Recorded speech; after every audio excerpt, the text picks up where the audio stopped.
What's up, y'all? So this is going to be a guide on how you could get that super rank in the new boss rush mode / parallel quest. So without further ado, you'll see up on the screen right now the clothing that I have. That right there is mostly just for cosmetic purposes because I do like how it looks. That's basically pretty much it. You see that I don't have a Kikubang at all. That is because I don't know, I just never equipped the Kikubang at all. So technically I guess my stats is based on the clothing, but again, if y'all don't want that at all, you could just have a Kikubang to make it easier. But for me, I did it this way. So you could see my moveset right here. So this is what I have. I have Kaioken Kamehameha, and then Belmont's move right there, and then Punisher Shield, and then after that I have Indomitable, which is a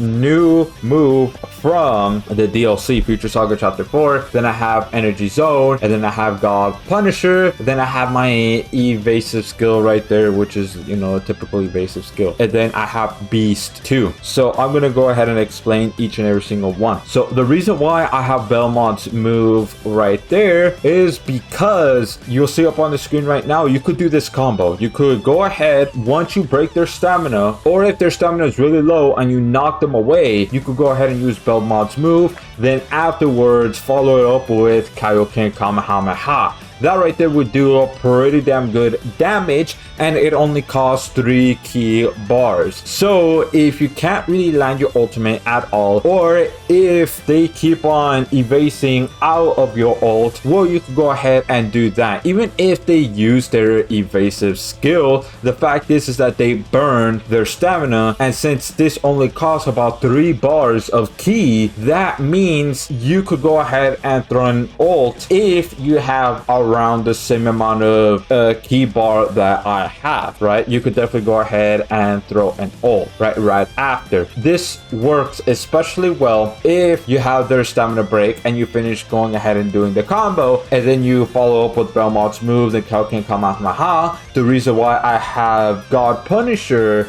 with that is so that way you could fly towards your opponent, then afterwards just start throwing, you know, all of those key blasts at them. And even if it really depends though, it depends on what evasive skill they have. If they have a stationary evasive skill to where they go ahead and just have an explosive wave, for example, right there, then the final hit should be able to land to them and they will still get hit regardless. And that would force them to either do one of two things. One, use their evasive skill again, or two, they take the hit. One of the two. But you have to keep in mind what evasive they use. Now, if they have Punisher Guard, or if they have like any other ones that make them move, like Mock Dash, then that won't really work too well because that would be kind of out of your range, and then they could go ahead and break your stamina right then and there. So you do got to use it a little bit strategically when it comes to God Punisher. Now, I have Energy Zone there just in case if the Super Soul, right, which is Bardock's Super Soul,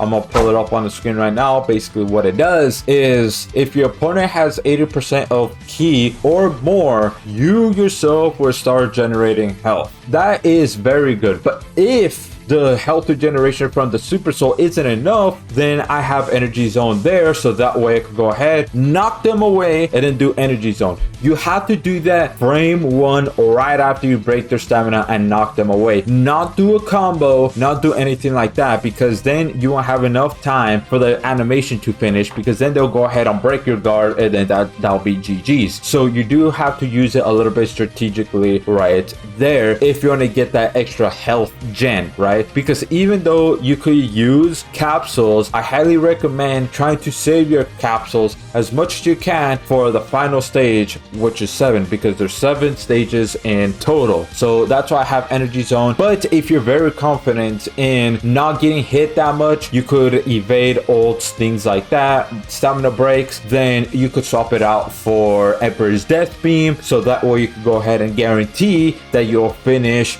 the enemy. So I have Beast the transformation. The reason why I have that transformation is because I do like the combo. Not only that, I do think that the beast combo does more damage than the base combo. Even after you transform into beast, I do think the built-in combo for that transformation just does more damage than the basic, light heavy. I do think it just does more damage, and it will still follow up with you throwing the Belmont's move, then right afterwards Kaioken Kamehameha. That still would link up very good, and you just do just more damage when it comes to that. And then now the evasive skill, that right there still works out pretty well. It hasn't really failed on me that much at all. So let's talk about Punisher Shield. That one, that is mostly there in case if you just don't have enough time to turn around or do a back hit, or the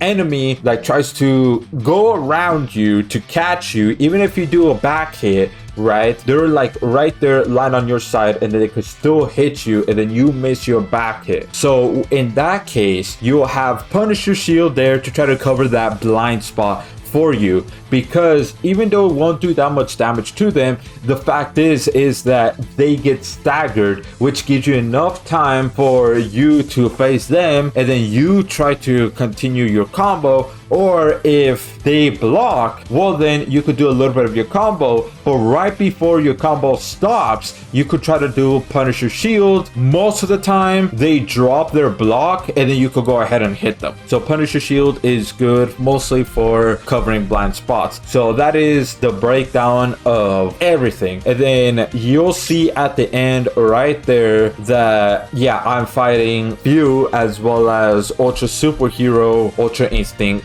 Goku. I'm not gonna call it Ultra Super Villain Quelled Goku or the Power to Overcome. No, none of that at all. You'll see the fight right there, and I'm just gonna basically pretty much play it through.